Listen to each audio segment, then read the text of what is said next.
I've never seen something look so beautiful. Not sure what to do with this. It's a little old clock, and the maker's name was Jennings Brothers. And I don't think this clock works at all anymore. The gears, I looked, the back, you can see the gears inside, they look all rusted up. So somebody would have to do some work on it to make this little clock work. And maybe it'll be worth it, because clocks by this maker, mantle clocks by this maker seem to go for hundreds. But I don't know whether the style of mine is sought after at all. I don't know anything about clocks. Nothing. So it's a complete shot in the dark and complete random event that I even got this piece in my boxes. Not supposed to. It's not silver plate. This is bought and paid for in blood because I literally just poked my hand. My finger. No, it's not bleeding. I thought it was bleeding. There's something in the back that I think I poked my finger right here when I was holding it. Anyway, I think I finally found one of these rolling top domes from England that's actually worth money. Of course, the other two are still worth a little bit, but I think this one is worth the most. This is the third one that I've found in my auctions, because I've been kind of like eyeing these more often. Adding some of these butter dome, these they call them breakfast warmers, domed breakfast warmers, and I'm really liking them. Really enjoy looking through and finding these, but the feet here are in the form of a ram. You don't see that very often. Looks like a ribbon right there. Kind of ceremonial. What would this be? Don't know, but very fancy looking. Very, very fancy looking piece. High quality silverware. Silver plate from England. There is a maker. I don't see it yet, but I saw it earlier when I was looking for it. Looks like I'm going to have to polish this up because it's so dang tarnished that I can't really I don't really want to sell it in its tarnished form. I'm sure it's going to polish up really beautifully. Oh, that's right. The maker is obscured when you open the piece, so you have to close it back up and you will see the maker. That's a hard maker. Hard maker to see. Maker seems to be NH & Co. or MH & Co. Martin Hall, maybe? I think Martin Hall was a maker in England. That could be the one, Martin Hall. I'd look it up.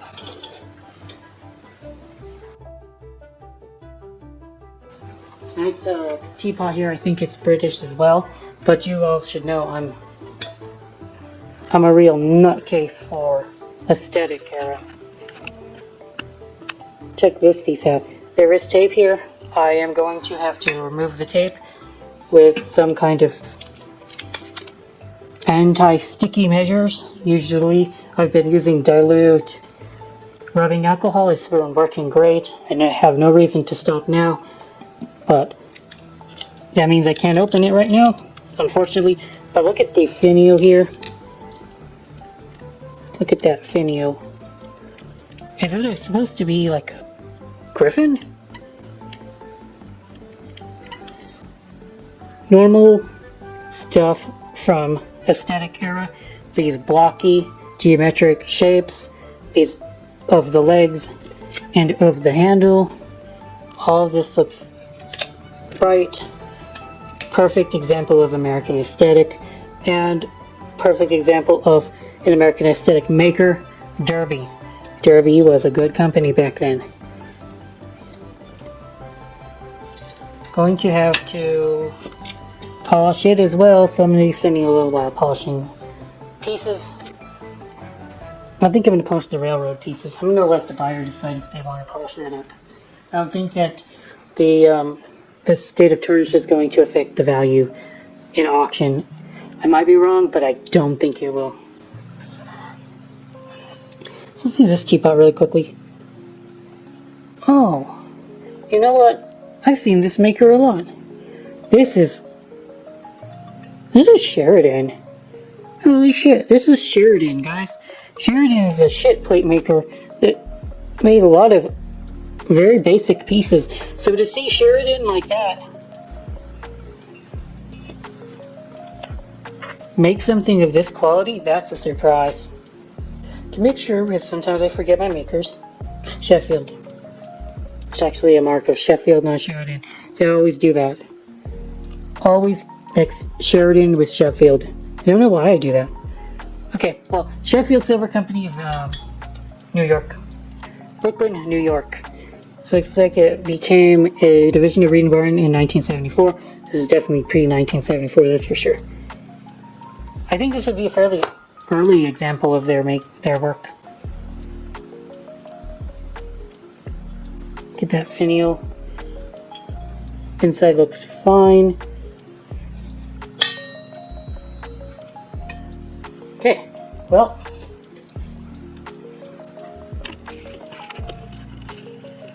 What else do I want to show you guys? Just another random early American piece of silver plate. I really love this kind of style. I really do. Definitely my favorite. I don't know why I like it so much. But it's a great shape. And we've got what looks like the Meriden Silver Plate Company. Don't confuse that with Meriden Britannia, guys. They were two different entities. But they made kind of similar looking items. They were in business at about the same time, so they were competitors. But Meriden Britannia is not Meriden Silver Plate Company.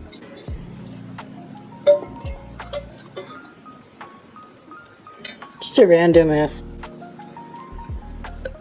creamer jug that I found. It is a quadruple plate. I think it's a quadruple plate. Can barely make out the maker actually. Rockford. Oh, Rockford. I had to squint my eyes and look in the sun to find that one. Rockford. And this little pretty piece that doesn't have too much value to me, I don't think. It's incredibly heavy though. Incredibly heavy piece. It doesn't look like it'd be this heavy.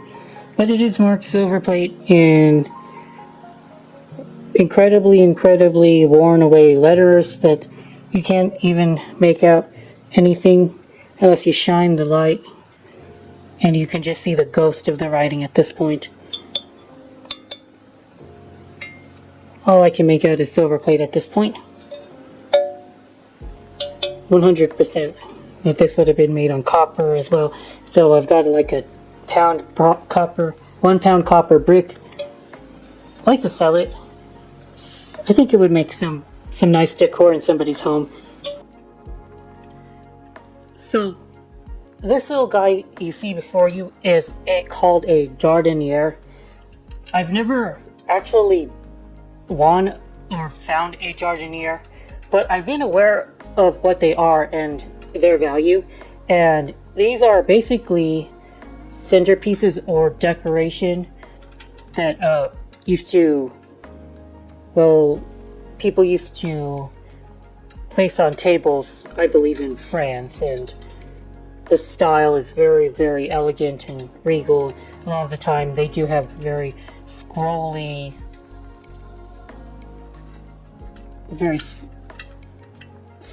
flowy kind of like patterns, and it's very European, these items, and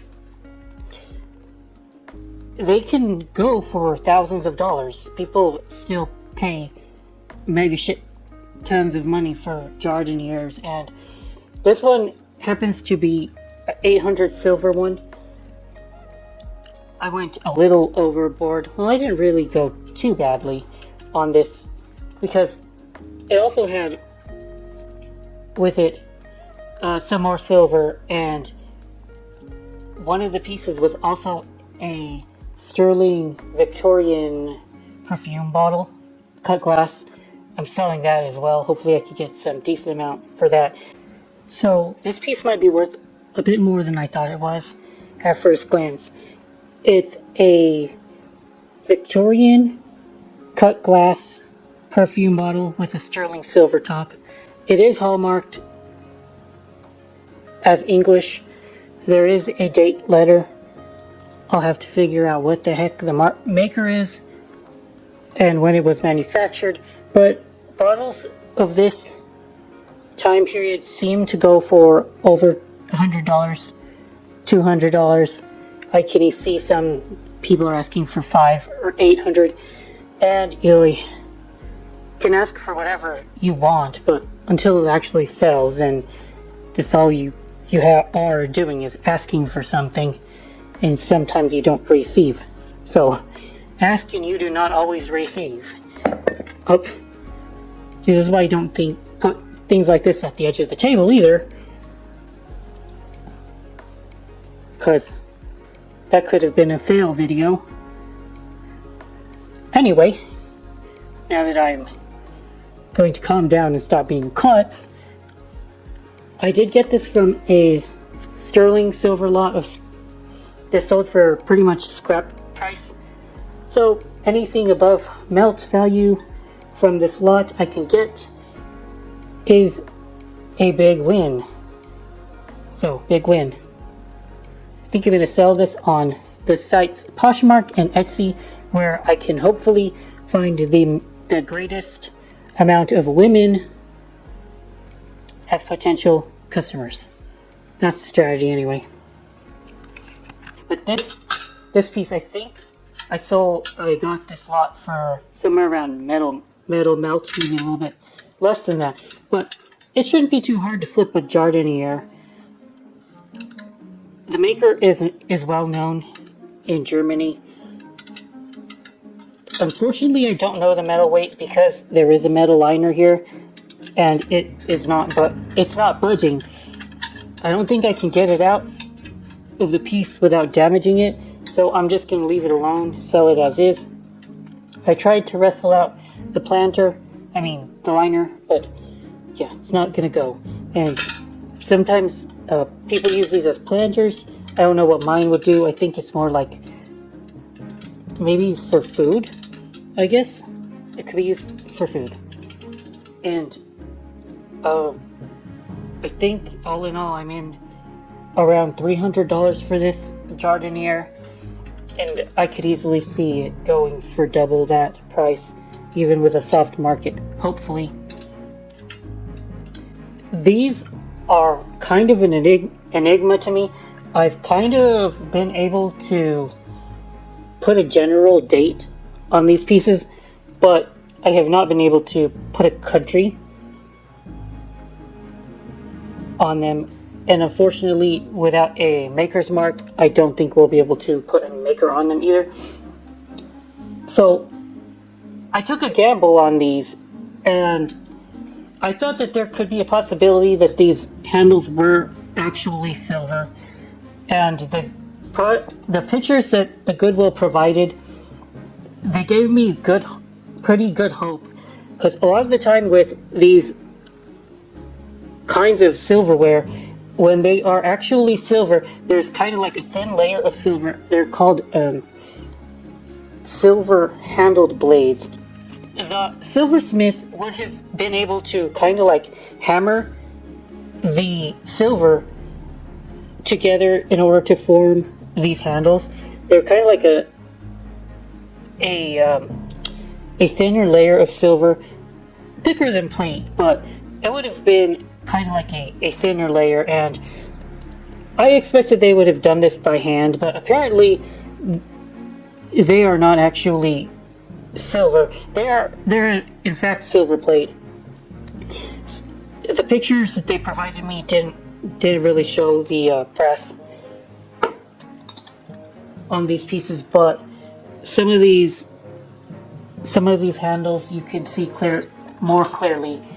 Oh, like right here, the relief, you clearly see the brass through the relief. So I am now with the knowledge that these are in fact plated.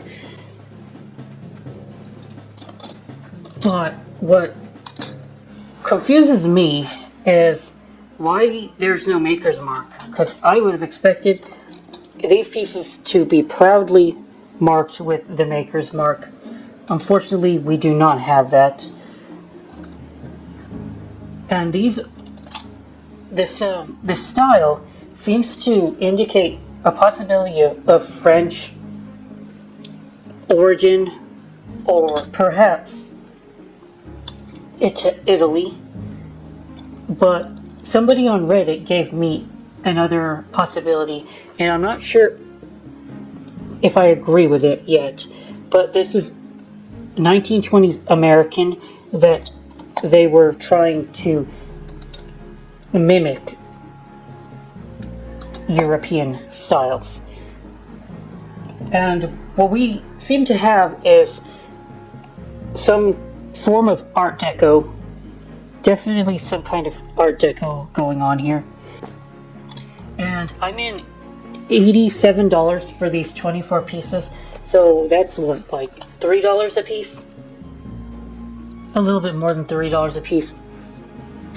I don't mind, even as part of my collection. I think they're cool, they're historic. If they were really real silver, $15 each, easily. Just, I like to take those kinds of gambles. They don't always pay off though.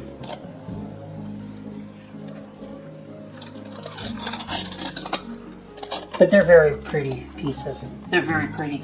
And as far as value goes, I don't know how much I'll be able to resell, because it really depends. This is the kind of thing that it's as valuable as someone is willing to pay for it.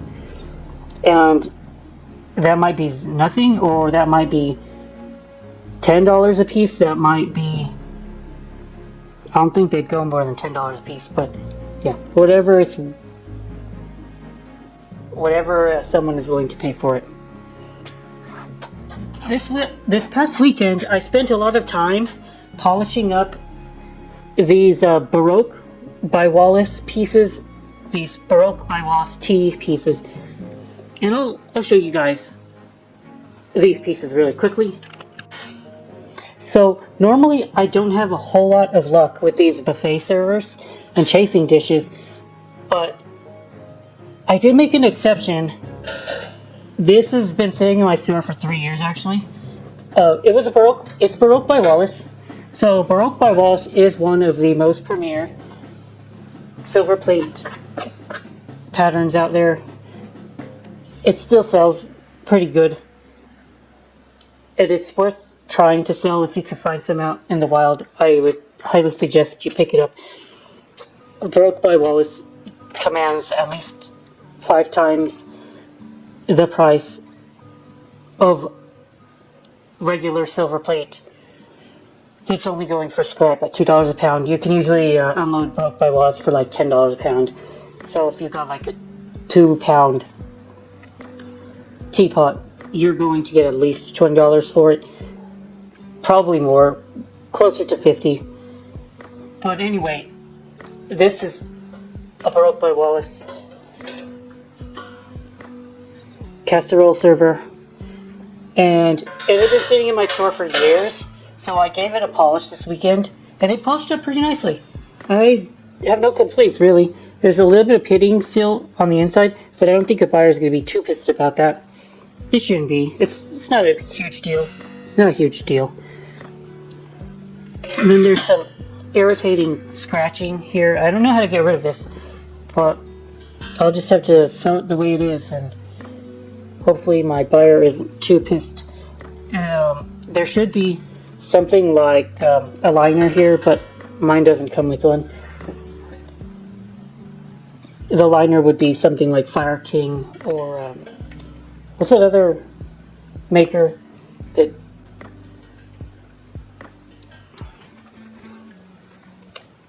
Pyrex. There we are. Pyrex. inside of there, but it just doesn't have one. And I'm gonna sell this for 60. I think 60 is a good price. And after all that time in my storage, paying for storage fees and all that, I probably will only break even, because I think I paid $25 in 2022 for this. Oh well, not every buy is a home run. Not every buy is a home run.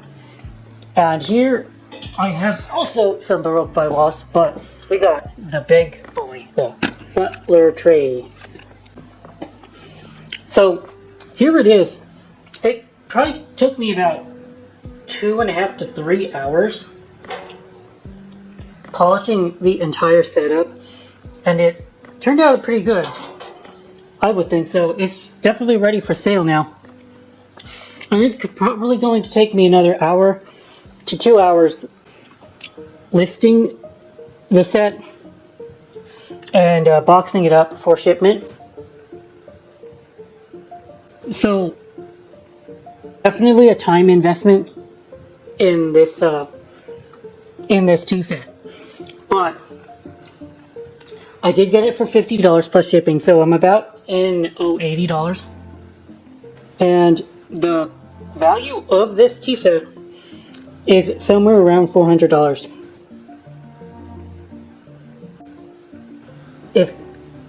And I don't blame you guys for not believing me, and I wouldn't think I would believe myself either if eBay sold prices did not support what I'm telling you. Very few sets like this, silver-plated sets, can still command this kinds of sales. Sometimes they do go less. Here we have one going for $698. For some reason, it sold for $698. This one sold for $250. Comparable to mine. Yeah, that's fairly comparative to mine. Mine does not have.